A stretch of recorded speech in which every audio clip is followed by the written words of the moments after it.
Andrew, you've got the task of doing a first response to this. Well, thank you very much. I was sitting there thinking, what is an appropriate response? And the two words which first came into my head were, oh shit.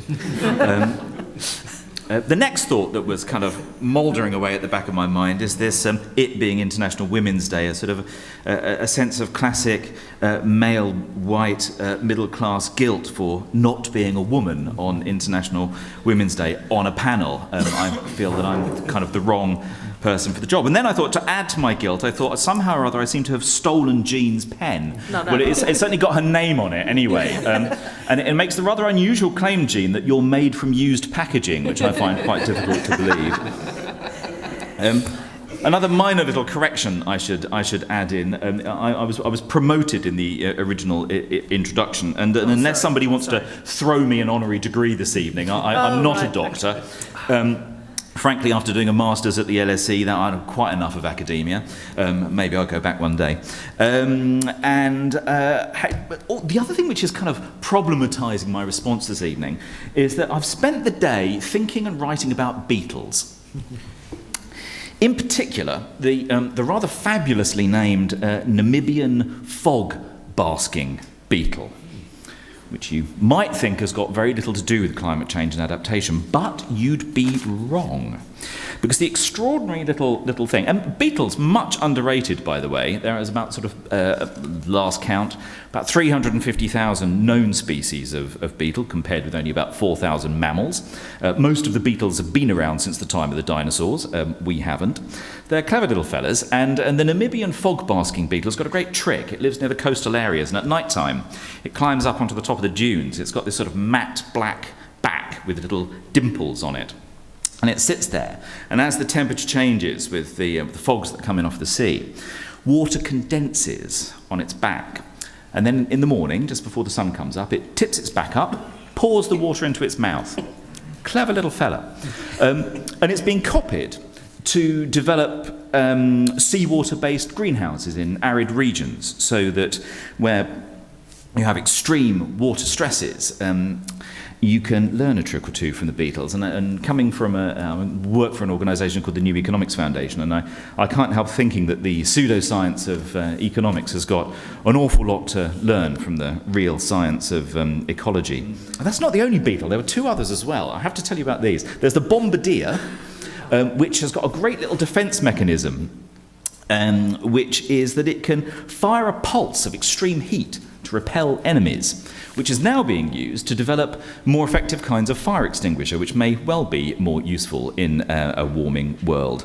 And then there's the one which has a unique reproductive cycle, which relies upon forest fires, which I think we're probably going to see quite a few more of in coming years, and has a fire detection system which is 1,000 times more sensitive than human ones. So I think wherever we look, we can learn a few tricks from nature, because things are going to be changing pretty rapidly. And in terms of the scale, the immense, the enormous, almost unbelievable scale of challenge that you heard from Salim and Andreas, the even slightly worse news is the period of time in which we have to re-gear things. Now, on our calculation, based upon the rates of the key accumulation of the key global warming gases since the turn of the last millennium, and using the risk categories, the broad risk categories of the IPCC, we believe that the balance of risk is going to shift in just little more than another 57 months. After which it will be more rather than less likely that the accumulation of greenhouse gases will push us beyond that critical 2-degree warming threshold of global average surface temperatures above pre-industrial levels. Now, of course, all the climate meetings have already told us that for some, 2 degrees is already too much. So we might say that the point that we have to sort of turn our economies, rather like a London cab doing a U-turn in the street, on a sixpence to turn this around. And that even with the fairly small amounts of time that pass now without us stabilising and reducing emissions has enormous implications for the short to medium term. James Hansen of the Goddard Institute for Space Studies at NASA, obviously one of the earliest climate scientists who's brought the government's attention to the problem of climate change, and who makes the staggering, and I still find extremely difficult to absorb, observation that we're on the cusp of losing the climate in which human civilization emerged. I've been saying that sentence to myself now for a few years, and its full meaning still hasn't properly sunk in. But just a couple of weeks ago, Hansen was writing, and he was saying that had we stabilised and begun to reduce global greenhouse gas emissions as short a time ago as 2007, the annual target that the Annex I countries, the industrialised countries, would have to hit for year-on-year reductions of greenhouse gas emissions would have been 3%. If we delay until next year, that figure rises to 6% year-on-year total reductions. Leave it till 2020, which, when you look at the nature of the negotiations, it seems might be our earliest hope for a new comprehensive agreement. And that figure rises to 15%. Now, Nicholas Stern, in his classic review of the economics of climate change, made the point that it's only really been in times of extreme economic breakdown, like the end of the Cold War in the Russian Federation, that we've done better than 1%, between 1 and 2%. So our scale of challenge is really rather staggering. One of the things which initially when Jean got in touch, I was asked to kind of think about was London's role in this, and what is the connection between London and not just Asia, but the rest of the global south facing the climate change challenge. And it's really quite a big one, actually. It's terribly common when you hear the UK's role in global climate negotiations being discussed when government ministers are trying to, shall we say, do a little bit of onus shifting, and they say, well, there's only so much we can do. Think of China. It's the sort of the China ploy, which you hear quite often. And they say, the UK, we're only 2% of global emissions, blah, blah, blah, blah, blah. Well, up to a point, but if you take into account the emissions stemming from the activities of, for example, all the companies listed on the stock exchange in the City of London, that 2% suddenly rises up to about 15%.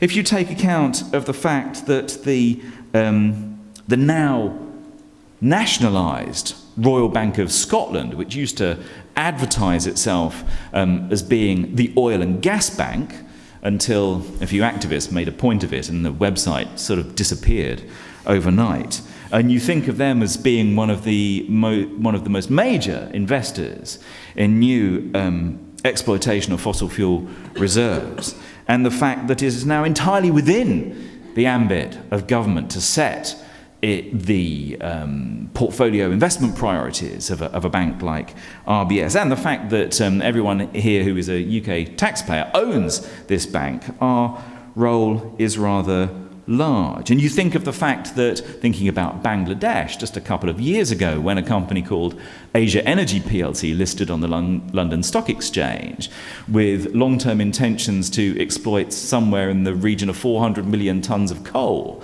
in Bangladesh, in its offer document, there's not a single mention of climate change. So there's quite a lot that we could be doing in London, given that we are one of the financial powerhouses of the global economy, and that we are in a strong position to set the kind of reporting requirements that companies have. Now, another nice little bit of research that followers of climate change policy will be aware of is the rather neat little bit of work done by Malte Meinhausen, who did an assessment of the known, proven, recoverable fossil fuel reserves that the world has at the moment, and asked a simple question. if we are to avoid dangerous climate change, how much of what's left that we know about, that we think we can get at, can we actually afford to burn?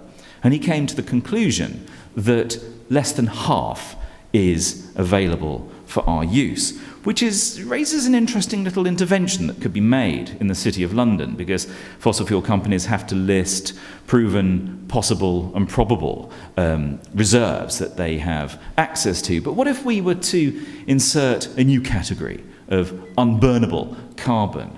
That which was once an asset becomes something of a liability, and those companies' attractiveness to foreign investment suddenly looks rather different, because it is a lasting and not to our credit irony that as awareness of climate change and the scale of the threat has increased, so has the amount of money pouring into the fossil fuel industries. London also is still flip-flopping like crazy over whether it wants to have another airport or runway at one of the existing airports. That's something that we could tackle rather more immediately, but still in a sort of Alice in Wonderland world of enigmas wrapped inside paradoxes with irony on top. We have the London Olympics this summer, in which British Petroleum is the sustainability partner. I think, ladies and gentlemen, the world is getting somewhat mixed messages from us. I still have Tony Hayward's former chief executive of BP's words ringing in my ear after that little accident in the Gulf of Mexico, when he referred to the amount of oil being really just a drop in the ocean. To me, that was a kind of a drop in the ocean in the way that a few drops of cyanide in a gin and tonic are just a few drops of something in your drink. I noticed also that Tony Hayward, even though he's not even with BP anymore, just took another £1 million, I can't call it a backhander, can I? Because I'm sure it was just part of his contract. But he's still taking money from BP. It's a strange world. The other rather exquisite irony, which not many people pointed out at the time, is, I don't know if you remember, but the area where BP had its little accident, its drop in the ocean in the Gulf of Mexico, was called the Macondo Prospect. Students of Gabriel Garcia Marquez will remember that Macondo was a little town in Central America which had a rather unfortunate encounter with a large multinational corporation, not to mention an extreme weather event, the combination of the two which blew it off the map. So I think we can read rich texture into this. Now, what can we do about this? Well, some of the things about the City of London we can do. I think there's immense onus on us here in the UK, Annex 1 country, to rediscover some of the boldness and ambition that we've known from our own history about what can be achieved in terms of re-engineering our infrastructure, our transport, our farming, our building stock in short periods of time. And I'll just throw one in, because there's no time to do anything else. But I just would like to throw in the example, as we try to imagine a more carbon-friendly transport network, for example, that well over 100 years ago, in the course of a single weekend, an entire new railway line to Britain's southwest was laid. In a weekend. They started work at dawn on the Saturday morning, and by dawn on the Monday morning, 177 lines of new gauge railway were ready, and the railway opened. I think when you look at the parsimonious attitude of the current government towards investing in the green economy, we have a lesson to learn from our own history. History actually tells us that we can make these radical, extreme changes, and that we can be the better for it. I think, given what you've heard from Salim and Andreas in the last hour or so, it's our duty to get on and make that happen. Thanks, Jean. Thank you.